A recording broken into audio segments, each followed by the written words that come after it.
আমেরিকার আবিষ্কার সংক্রান্ত বিষয়ে আলোচনা করলে সবার প্রথমে উঠে আসে ক্রিস্টোফার কলম্বাসের নাম।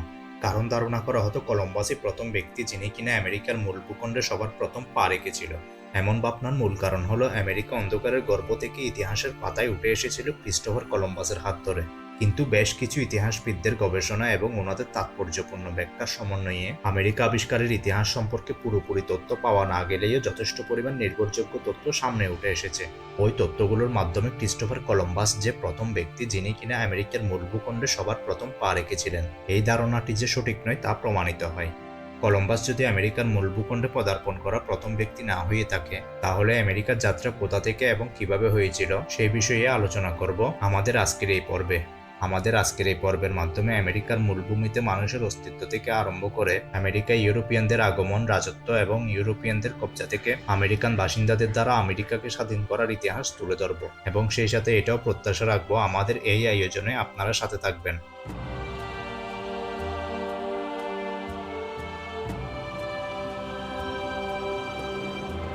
আদি আমেরিকানরা সর্বপ্রথম কিভাবে বা কখন আমেরিকা বা বর্তমান মার্কিন যুক্তরাষ্ট্রে বসতি স্থাপন করেছিল তা নিশ্চিতভাবে জানা যায়নি। প্রচলিত তথ্য মতে আজ থেকে 30,000 বছর আগে এশিয়া এবং আমেরিকার মাঝে থাকা প্রশান্ত মহাসাগরে একটি 1500 কিলোমিটার চওড়া স্থলসেতু ছিল, যেটা সাইবেরিয়াকে বর্তমান আলাস্কার সাথে সংযুক্ত করেছিল। তখন এই সেতুর মাধ্যমে এশিয়া থেকে আমেরিকাতে স্থলপথে যাতায়াত করা সম্ভব হতো। ধারণা করা হয় আজ থেকে 30,000 বছর পূর্বে আমেরিকার মূল ভূখণ্ডে এশিয়া থেকে এই স্থলসেতুর মাধ্যমে প্রথম এশিয়ার মানুষ আমেরিকার মূল ভূখণ্ডে পা রেখেছিল। আজ থেকে প্রায় 10,000 বছর পূর্বে সমুদ্রপৃষ্ঠের উচ্চতা বৃদ্ধি পাওয়ার সাথে সাথে স্থলপথে এশিয়া থেকে আমেরিকা যাওয়ার স্থলসেতুটি নিমজ্জিত হয়। মূলত ওই সময় থেকেই এশিয়া থেকে আমেরিকা যাওয়ার স্থলপথ বন্ধ হয়ে গিয়েছে এবং ওই সময় অবধি যারা আমেরিকায় চলে গিয়েছিল তারা আলাস্কা থেকে সমগ্র আমেরিকাতে ছড়িয়ে পড়েছে। তবে আমেরিকায় সর্বপ্রথম কারা গিয়েছিল সেই বিষয়ে সুস্পষ্ট এবং নির্ভরযোগ্য কোনো ধারণা এখন অবধি নেই। অনেকের মতে চীনারা প্রথম আমেরিকায় গিয়েছেন, অনেকে বলে থাকেন ভাইকিংসরা সর্বপ্রথম আমেরিকায় এসেছিল, আবার অনেকের ধারণা মতে মুসলিমরা সর্বপ্রথম আমেরিকায় পদার্পণ করেছিল। তবে এই দাবিগুলোর পক্ষে সঠিক এবং নির্ভরযোগ্য কোনো প্রকার তথ্য এখন অবধি পাওয়া যায়নি, কারণ আজ থেকে 30,000 বছর পূর্বে কি হয়েছিল সেটা শতভাগ নিশ্চয়তার সাথে বলতে পারার সম্ভাবনা প্রায় অনেকটাই কম। হাজার হাজার বছর ধরে আমেরিকার মূল ভূখণ্ডে মানুষের বসতি থাকলেও আমেরিকা নামক কোনো ভূখণ্ড যে পৃথিবীতে আছে সেটা ইউরেশিয়ার বাসিন্দারা জানতো না। উল্লেখ্য, ইউরোপ এবং এশিয়াকে একত্রে ইউরেশিয়া বলা হয়। মূলত ইউরোপিয়ানরা আমেরিকাতে যাওয়ার পর থেকে আমেরিকার আনুষ্ঠানিকভাবে গড়ে ওঠা শুরু হয়েছিল 12ই অক্টোবর 1492 সাল। এই দিন ক্রিস্টোফার কলম্বাসের মাধ্যমে আমেরিকায় ইউরোপিয়ানদের আগমন ঘটে। এরপর ধীরে ধীরে স্পেন আমেরিকাতে নিজেদের আধিপত্য বিস্তার করতে থাকে। যেহেতু কলম্বাস স্পেনের পক্ষ থেকে আমেরিকার খোঁজ পেয়েছিল, তাই ইউরোপের দেশ হিসেবে স্পেনই প্রথম দেশ যেটা কিনা প্রথম আমেরিকার মূল ভূখণ্ডে গিয়েছিল এবং নিজেদের প্রভাব বিস্তার করতে সক্ষম হয়েছিল। স্প্যানিশদের পর আমেরিকায় আধিপত্য বিস্তারের জন্য মহড়া দেন পর্তুগিজরা। পর্তুগিজদের প্রথম দলটি 1500-এর দশকে এখনকার ব্রাজিলে বসতি স্থাপন করেছিল এবং ধীরে ধীরে এই অঞ্চলে উপনিবেশ স্থাপন করেছিল, যা এখন দক্ষিণ আমেরিকার বৃহত্তম দেশ। এরপর যান ব্রিটিশরা।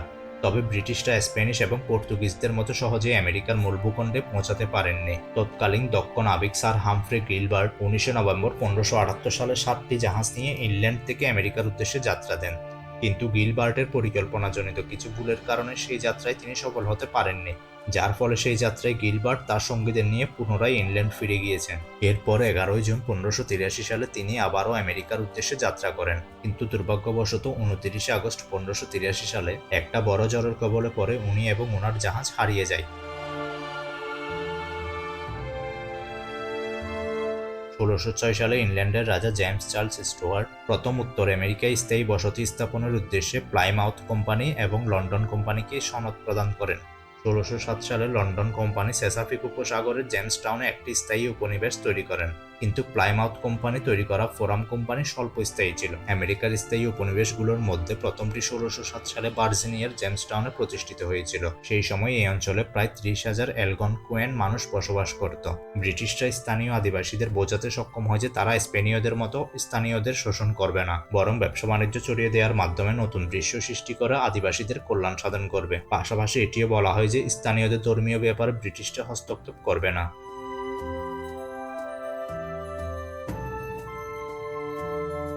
দক্ষিণ আমেরিকায় অনেক দেশ ছিল স্পেনীয়দের হাতে। ব্রিটেন চাইছিল ওইসব অঞ্চলে তাদের প্রাধান্য বিস্তার করে স্পেনীয়দের হটিয়ে দিতে। বর্তমান যুক্তরাষ্ট্র ছিল কৌশলগতভাবে তাৎপর্যপূর্ণ একটি স্থান। পাশেই অবস্থিত বিশাল কানাডা ছিল স্পেনীয়দের হাতে, যা ব্রিটিশরা পরবর্তীতে দখল করে নেয় এবং কানাডাকে প্রথম বিশ্বযুদ্ধের পরবর্তী সময় পর্যন্ত নিজেদের আয়ত্তে রাখতে সক্ষম হয় এবং সেই সাথে ব্রিটেন থেকে অনেক বাসিন্দাদের আমেরিকায় এসে বসতি স্থাপনের জন্য আগ্রহী করে তোলা হয়। এই বিষয়টাকে ব্রিটিশ সরকার নতুন বিশ্ব নামে উল্লেখ করেন। তবে ব্রিটিশ সরকারের ব্রিটেন বাসিন্দাদের আমেরিকায় নিয়ে আসার মূল উদ্দেশ্য ছিল যাতে আমেরিকার মূল ভূখণ্ড সহজেই দখল করা যায় এবং স্থানীয় বাসিন্দাদের মধ্যে শাসন ব্যবস্থা শুরু করা যায়। মূলত আজকের আমেরিকান যারা আছে তাদের একটি বড় অংশই হলো ব্রিটেন থেকে স্থানান্তরিত। তবে আমেরিকার প্রকৃত বাসিন্দা হলো ভারতীয়, যাদেরকে পেলিও ইন্ডিয়ান্স নামেও জানা হয়। আজও আমেরিকাতে পেলিও ইন্ডিয়ানদেরকে তাদের চেহারার বর্ণনা দেখে শনাক্ত করা যায়।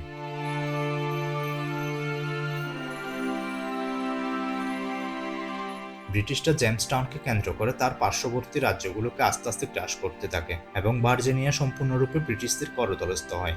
এরপরে ভার্জিনিয়া রাজ্যের প্রতিবেশী রাজ্য মেরিল্যান্ডকে দখল করার জন্য অনুমোদন দেওয়া হয় লর্ড বাল্টিমোরকে। তবে পরবর্তীতে ব্রিটিশ সরকার মেরিল্যান্ডকে পুনরায় লর্ড বাল্টিমোরের পরিবার থেকে দখল করে নেয়। এরপর 1632 সালে নিউ ইংল্যান্ডস্থ আদিবাসীদের সাথে কিছু শর্তের ভিত্তিতে মাই ফ্লাওয়ার কম্প্যাক্ট স্বাক্ষরিত হয়। ফলে চার্টারের অধীনে ম্যাসাচুসেটস ব্রিটিশদের আয়ত্তে এসে যায়। 1664 সালের দিকে নেদারল্যান্ডসের কলোনি নিউ ইয়র্ককে ব্রিটিশরা দখল করে নেয়। নিউ ইয়র্ক দখলের নেতৃত্বদানকারী জেমস পরবর্তীতে ব্রিটিশের রাজা হন। ফলে নিউ ইয়র্ক রয়্যাল কলোনি হিসেবে পরিচিতি পায়। পেনসিলভেনিয়াতেই ছিল জার্মানদের একমাত্র উপনিবেশ। ব্রিটিশরা জার্মানদের হটিয়ে সেখানে নিজেদের আধিপত্য বিস্তার করতে সক্ষম হয়।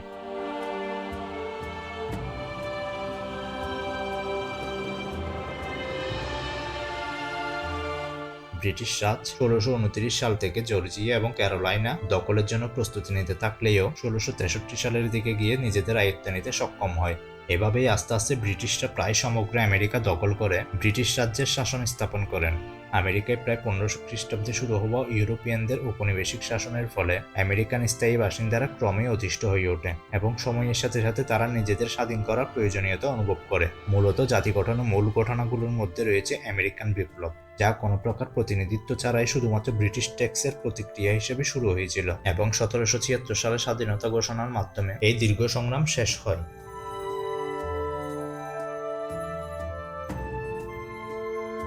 আমেরিকার বর্তমান যুক্তরাষ্ট্রই হচ্ছে প্রথম দেশ যেটা কিনা ব্রিটিশদের হাত থেকে নিজেদের মুক্ত করতে সক্ষম হয়। কিন্তু যখনই আমেরিকানদের ব্রিটিশদের থেকে মুক্তি সংগ্রামের প্রসঙ্গ উঠে আসে, তখন একটা প্রশ্ন সামনে আসে, কেন আমেরিকানরা ব্রিটিশদের হাত থেকে মুক্তি পাওয়ার জন্য এত সংগ্রাম করেছিল।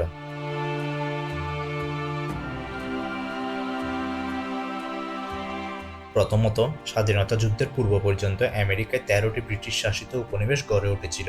এগুলো ইংল্যান্ডের উপনিবেশ হলেও উপনিবেশিকরা বহু ক্ষেত্রে অভ্যন্তরীণ সাহিত্য শাসনাধিকার ভোগ করত। ইংরেজরা এদের অভ্যন্তরীণ ব্যাপারে কোনো হস্তক্ষেপ করত না। প্রত্যেকটি উপনিবেশে একটি করে আইনসভা ছিল। এই আইনসভা উপনিবেশবাসীদের প্রতিনিধি নিয়ে গড়ে উঠলেও আইনসভায় কার্যনির্বাহী ছিল ব্রিটিশের গভর্নর ও তার কাউন্সিল।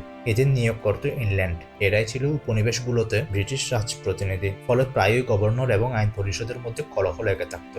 গণতান্ত্রিক মনোভাব সম্পন্ন উপনিবেশবাসীরা মনে করত যে ইংল্যান্ডের এরূপ শাসন ব্যবস্থার মাধ্যমে তাদের আত্মনিয়ন্ত্রণ অধিকার খর্ব করা হচ্ছে। ব্রিটিশ রাজ তার মনমত নির্দেশনা দিয়ে অগণতান্ত্রিক একটি শাসন ব্যবস্থা তৈরি করেছে, যা আমেরিকানদের হেয় করছে।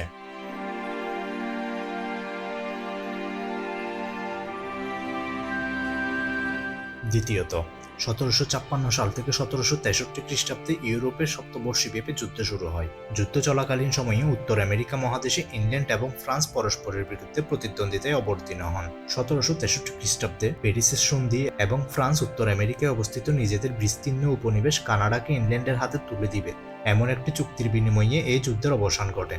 উত্তর আমেরিকা থেকে ফরাসি শক্তির অবলুপ্তির ফলে একদিকে যেমন উপনিবেশিকদের মন থেকে ফরাসি ভীতি চলে গিয়েছে, অন্যদিকে ব্রিটিশ শক্তির উপর তাদের অনীহা বাড়তে থাকে। তারা নিজেদের অধিকার এবং স্বাতন্ত্র্য সম্বন্ধে সচেতন হয়ে ওঠে এবং ইংল্যান্ড থেকে বিচ্ছিন্ন হওয়ার জন্য সচেষ্ট হয়।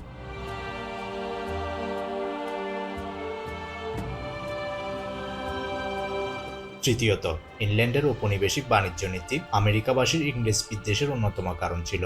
উপনিবেশগুলোতে ব্রিটিশ সরকার ব্যবসা বাণিজ্যের একচেটিয়া বাণিজ্যিক অধিকার প্রতিষ্ঠা করেছিল। ব্যবসা বাণিজ্যে উপনিবেশিকদের কোনো স্বাধীনতা ছিল না। তারা অন্য কোনো দেশের সাথে সরাসরি বাণিজ্য করতে পারত না। 1660 খ্রিস্টাব্দে ইংরেজ সরকার নেভিগেশন অ্যাক্ট নামক একটা আইন প্রত্যাবর্তন করেন।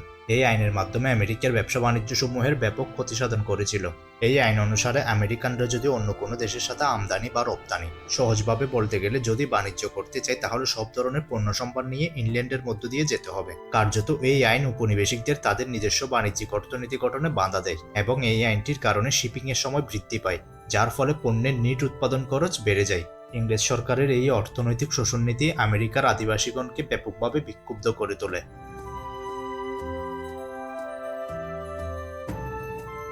চতুর্থ কারণ, ঐতিহাসিকদের মতে ইংল্যান্ড হতে আমেরিকার দূরত্ব এবং ঔপনিবেশিকদের মধ্যে জাতীয়তাবাদের উত্থান আমেরিকা স্বাধীনতা যুদ্ধের অন্যতম কারণ ছিল। সুতরাং ইংরেজদের থেকে মুক্তির আকাঙ্ক্ষা, নিজ অধিকার সম্বন্ধে সচেতনতা এবং জাতীয়তাবোধ তাদেরকে ইংরেজ প্রাধান্য অস্বীকার করতে বিশেষভাবে অনুপ্রাণিত করে। এছাড়াও প্রত্যক্ষ কারণ হিসেবে বলা যেতে পারে অষ্টাদশ শতাব্দীর মধ্যভাগ থেকে সপ্তবর্ষব্যাপী যুদ্ধ এবং অন্যান্য যুদ্ধ সংক্রান্ত ব্যয় ও ঋণভার কাটিয়ে ওঠার জন্য ব্রিটেন আমেরিকার উপনিবেশগুলোর উপর বাণিজ্যিকভাবে কঠোর নীতি আরোপ করতে সচেষ্ট হয় এবং বিভিন্ন কর আরোপ করার মাধ্যমে নাগরিক জীবনকে ব্যতিব্যস্ত করে তোলে, যার ফলে আমেরিকানরা ব্রিটিশ নাগপাশ থেকে মুক্ত হওয়ার জন্য দীর্ঘ সংগ্রামে অবতীর্ণ হয়। উপনিবেশবাসীদের প্রতিনিধিরা ব্রিটেনকে অসহনীয় আইন বাতিল করার আহ্বান জানানোর পর ব্রিটেন আরও সৈন্য পাঠিয়ে প্রতিক্রিয়া জানায়, যার ফলে এক পর্যায়ে গিয়ে ব্রিটিশ সেনা এবং উপনিবেশবাসীদের মধ্যে যুদ্ধ শুরু হয়, যেটাকে আমরা আমেরিকান বিপ্লব বলে জেনে থাকি। আমেরিকান বিপ্লব 1775 সালে ইউনাইটেড 13 কলোনি এবং গ্রেট ব্রিটেনের মধ্যে একটি প্রকাশ্য দ্বন্দ্ব হিসেবে শুরু হয়েছিল। এক পর্যায়ে দ্য পিস অফ প্যারিস নামক উভয় পক্ষের দ্বারা স্বাক্ষরিত চুক্তির মাধ্যমে যুদ্ধের সমাপ্তি ঘটে। ব্রিটেন মার্কিন যুক্তরাষ্ট্রকে একটি স্বাধীন দেশ হিসেবে স্বীকৃতি দেয় এবং আমেরিকা 13টি উপনিবেশকৃত অঞ্চলকে নিয়ে 1776 সালে 4 জুলাই আনুষ্ঠানিকভাবে স্বাধীনতা ঘোষণা করা হয়। ফলে তৈরি হয় যুক্তরাষ্ট্র।